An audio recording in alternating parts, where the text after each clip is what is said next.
अस्सलाम वालेकुम students. Salt hydrolysis एक बहुत ही इंपॉर्टेंट आर्टिकल है, बहुत ही साथ में कॉन्सेप्चुअल आर्टिकल है, क्योंकि इससे रिलेटेड जो क्वेश्चंस हैं वो यूनिवर्सिटीज़ के एंट्रेंस के एग्ज़ाम्स में नॉर्मली पूछे जाते हैं, पर्टिकुलरली इंजीनियरिंग यूनिवर्सिटीज़ के एग्ज़ाम्स में। और एफएससी के लिहाज से ये एक बहुत ही इंपॉर्टेंट क्वेश्चन है। तो आइए इसको स्टार्ट करते हैं हम लोग। असल में साइंटिस्ट को ये ऑब्जर्वेशन हुई कि डिफरेंट सॉल्ट्स को जब हम वाटर में डिज़ोल्व कराते हैं तो हम लोगों को 3 डिफरेंट ऑब्जर्वेशन हुए। कुछ सॉल्ट्स को जब हम लोगों ने वाटर में डिज़ोल्व किया तो सॉल्यूशन जो है वो क्या हो गया, एसिडिक। और इस चीज़ का हम लोगों को पता ऐसे चला कि जब हम लोगों ने इस सॉल्यूशन के अंदर ब्लू लिटमस पेपर को क्या किया, ब्लू लिटमस पेपर को डिप किया, तो वो जो लिटमस पेपर था वो क्या हो गया, रेड, जिससे ये कंफर्मेशन हुई कि ये जो सॉल्यूशन है ये एसिडिक है। इस तरह से कुछ सॉल्ट्स को जब हम लोगों ने वाटर में डिज़ोल्व करवाया तो जो सॉल्यूशन है वो क्या हो गया, बेसिक। और इसकी कंफर्मेशन हम लोगों को ऐसे हुई कि जब हम लोगों ने इसमें रेड लिटमस पेपर को डिप किया,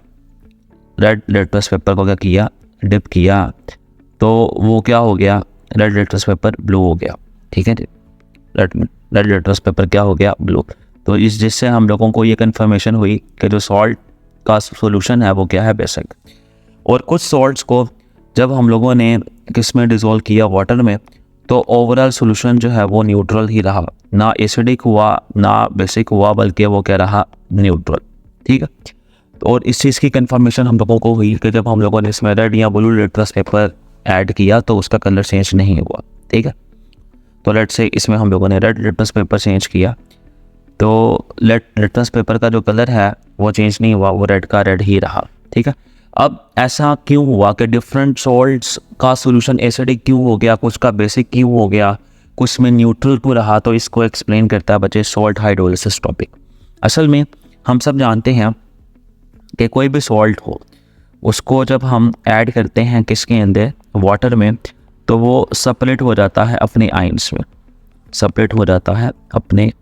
में, अब जो आयंस हैं वो हम जानते हैं 2 तरह के होते हैं। एक होते हैं पॉजिटिव आयंस जिनको हम बोलते हैं कैटायंस, और दूसरे होते हैं नेगेटिव आयंस जिनको हम बोलते हैं एनायंस। तो पॉजिटिव आयंस को हम बोलते हैं कैटायंस और नेगेटिव आयंस को बोलते हैं एनायंस। तो लेट्स से ये एक सॉल्ट है MX जो कि सॉलिड फॉर्म में है, तो जब इसको वाटर में ऐड करेंगे तो ये सेपरेट हो जाएगा अपने आयंस में, तो एक पॉजिटिव आयन बन जाएगा और क्या बन जाएगा, एक नेगेटिव आयन। ठीक है। बाद में ये जो आयंस हैं ये जाके वाटर के साथ रिएक्ट करते हैं, तो M पॉजिटिव आयन ये जाके रिएक्ट करेगा वाटर के साथ। ठीक है। और वाटर के साथ रिएक्ट करने पे किस तरह से रिएक्शन होगा, वाटर को हम लिख सकते हैं H और OH। तो H और OH में बॉन्ड ब्रेक हो जाएगा, यहाँ पे बन जाएगा हाइड्रोजन आयन और यहाँ पे बन जाएगा hydroxide ion.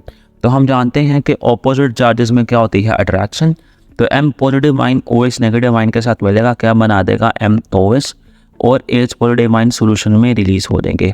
As a result solution में कॉन्सेंट्रेशन ऑफ हाइड्रोजन आयन क्या कर जाएगी, इंक्रीज, जिसकी वजह से हम कह सकते हैं कि सॉल्यूशन एसिडिक हो सकता है, क्योंकि सॉल्यूशन के अंदर कॉन्सेंट्रेशन ऑफ हाइड्रोजन आयन क्या कर रही है, वो इंक्रीज कर रही है। अब एक्चुअल में होगा या नहीं होगा ये डिपेंड करता है कि हमारे पास सॉल्ट कौन सा है। ठीक है। इस तरह से यहाँ पर जो X नेगेटिव आयन ये एक्वस फॉर्म में है, ये भी जाके रिएक्ट करेगा किसके साथ, वाटर के साथ, और वाटर के साथ रिएक्ट करने पे H और OH में बॉन्ड क्या होगा, ब्रेक, OH नेगेटिव आयन बन जाएगा और साथ में क्या बन जाएगा, H पॉजिटिव आयन। तो ऑपोजिट चार्जेस में क्या होती है, अट्रैक्शन। तो H पॉजिटिव आयन किसके साथ मिलेगा, X नेगेटिव आयन के साथ, और क्या बना देगा, HX। और सॉल्यूशन के अंदर कॉन्सेंट्रेशन ऑफ हाइड्रोक्साइड आयन क्या कर जाएगी, इंक्रीज, जिसकी वजह से हम कह सकते हैं कि सॉल्यूशन जो है वो बेसिक हो सकता है। और अगेन डिपेंड करता है कि सॉल्ट कौन सा है। ठीक है। ये चीज़ बड़ी इंपॉर्टेंट है, अभी हम सबकी एग्जांपल जो है वो कंसिडर करेंगे। तो अभी तक हम लोगों को ये बात समझ आई कि बेसिकली जब भी किसी भी आयनिक सॉलिड को या सॉल्ट को हम डिज़ोल्व करते हैं किसमें, वाटर में, तो सॉल्यूशन के अंदर कॉन्सेंट्रेशन ऑफ हाइड्रोजन आयन और हाइड्रोक्साइड आयन इंक्रीज करती है, जिसकी वजह से ओवरऑल सॉल्यूशन एसिडिक या बेसिक हो सकता है। अब बेसिकली 3 डिफरेंट तरह के सॉल्ट्स हो सकते हैं। ठीक है जी। तो सबसे पहले जो है वो हम देखते हैं कि एक ऐसा सॉल्ट जो कि वीक एसिड और स्ट्रॉन्ग बेस की न्यूट्रलाइजेशन से बने। वीक एसिड और स्ट्रॉन्ग बेस की न्यूट्रलाइजेशन से बने हैं, तो देखते हैं कि उसके सॉल्ट का एक्वा सोल्यूशन क्या होगा। तो यहाँ पर सॉल्ट बन जाएगा और साथ में क्या बन जाएगा, वाटर। तो लेट्स से एक वीक एसिड है एसिटिक एसिड, एक वीक एसिड है एसिटिक एसिड एक्वस फॉर्म में, और एक स्ट्रॉन्ग बेस है NaOH, ठीक है, एक्वस फॉर्म में। तो ये आपस में मिलेंगे और क्या बना देंगे, सॉल्ट एंड वाटर। तो यहाँ पे रिएक्शन कैसे होगा कि ये जो H है ये इस OH के साथ मिलेगा, क्या बन जाएगा, वाटर, और यहाँ पे आके सोडियम लग जाएगा और क्या बन जाएगा, सोडियम एसीटेट। सोडियम एसीटेट एक सॉल्ट बन जाएगा।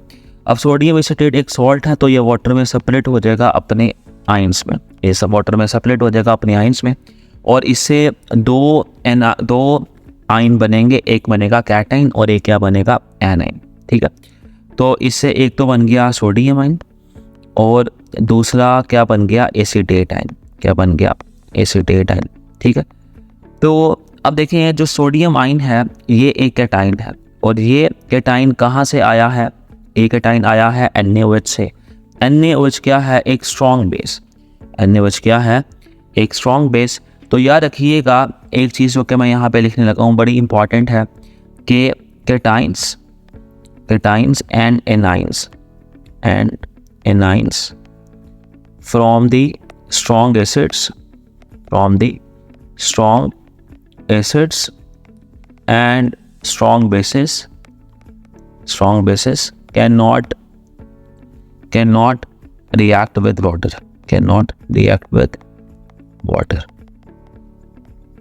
ठीक है। तो जो सोडियम आयन है वो वाटर के साथ रिएक्ट नहीं करेगा, ठीक है, इसका वाटर के साथ रिएक्शन नहीं होगा, there will be no reaction. लेकिन जो एसीटेट आयन है ये एनाइन है फ्रॉम ए वीक एसिड। तो anion from a weak acid और cation from a weak base, तो ये दोनों वाटर के साथ जो है वो रिएक्ट कर सकते हैं। तो इसका वाटर के साथ रिएक्शन हो जाएगा, इसका वाटर के साथ रिएक्शन होगा, और किस साथ से रिएक्शन होगा कि H और OH में बॉन्ड क्या हो जाएगा, ब्रेक, और यहाँ पे क्या बन जाएगा, हाइड्रोक्साइड आयन, और यहाँ पे क्या बन जाएगा, H पॉजिटिव आयन, ठीक है। अब ऑपोजिट चार्जेस में क्या होती है, अट्रैक्शन। तो एसीटेट आयन किसके साथ मिलेगा, H पॉजिटिव आयन के साथ, और क्या बना देगा, एसिटिक एसिड, और सॉल्यूशन के अंदर कॉन्सेंट्रेशन ऑफ हाइड्रोक्साइड आयन क्या कर देगी, इंक्रीज, जिसकी वजह से ओवरऑल सॉल्यूशन क्या हो जाएगा, बेसिक। तो ओवरऑल सॉल्यूशन क्या हो गया, बेसिक। जब कोई ऐसे सॉल्ट जो है उसकी हाइड्रोलिसिस हुई जो कि एक वीक एसिड और स्ट्रॉन्ग बेस से बना है। इसके ऑपोजिट एक एग्जांपल देखते हैं जिसके अंदर एक ऐसा सॉल्ट है जो कि बन रहा है strong acid and weak base की न्यूट्रलाइजेशन से। तो ये आपस में मिलकर क्या बना देंगे, सॉल्ट एंड वाटर।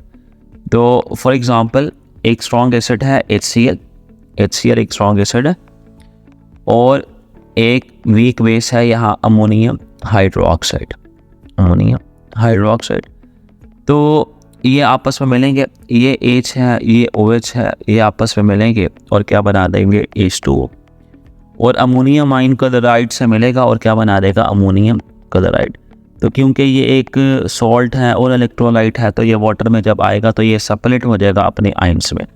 तो अमोनियम क्लोराइड एक सॉल्ट है, वाटर में सेपरेट हो जाएगा अपने आयंस में, एक बना देगा अमोनियम आयन और एक बना देगा क्लोराइड आयन, एक अमोनियम आयन और एक क्या बना देगा, क्लोराइड आयन, ठीक है।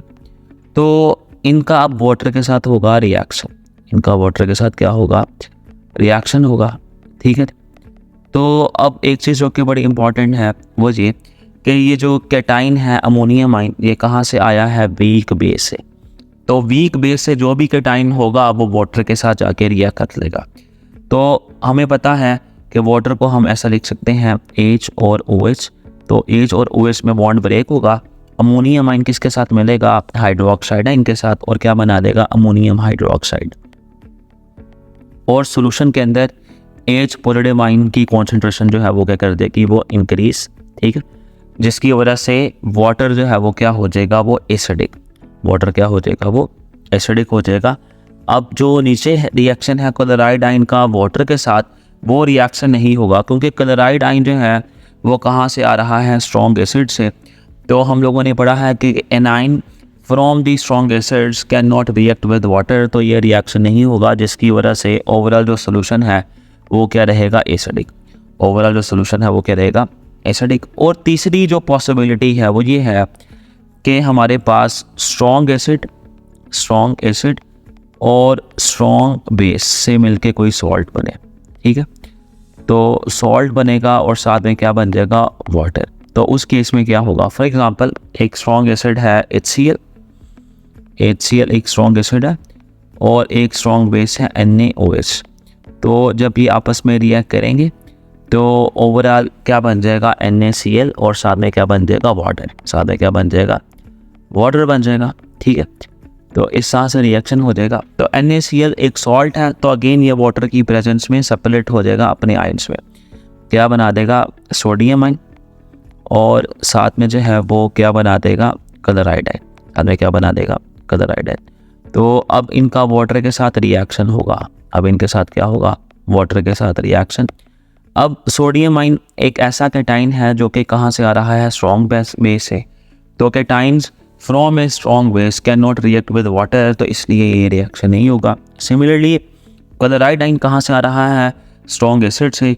तो anions from a strong acid can not react with water, तो ये यहाँ पे भी जो है वो रिएक्शन नहीं होगा। एज ए रिजल्ट सोल्यूशन में जो कॉन्सेंट्रेशन ऑफ हाइड्रोजन आयन है और जो हाइड्रोक्साइड आयन है वो चेंज नहीं होगी, जिसकी वजह से सोल्यूशन क्या रहेगा, न्यूट्रल रहेगा। तो आप लोगों ने 3 डिफरेंट तरह के सॉल्ट्स देखे और 3 डिफरेंट तरह के सॉल्ट्स में आप लोगों ने देखा कि क्यों सोल्यूशन एसिडिक, बेसिक या न्यूट्रल हो जाता है। तो टॉपिक हम लोगों ने स्टार्ट किया हुआ था सॉल्ट हाइड्रोलिसिस का। तो फाइनली इसकी हम लोग जो है वो डेफिनेशन कर देते हैं। तो फिर इसकी डेफिनेशन जो है बच्चे वो ये हुई कि the reactions of cations and anions of A salt with water is called salt hydrolysis। तो ये फाइनली जो है वो इसकी डेफिनेशन आ गई। तो होपफुली ये वीडियो आपको समझ आई है, पसंद आई है। तो इंशाल्लाह मिलते हैं नेक्स्ट वीडियो में, तब तक अल्लाह हाफ़िज़।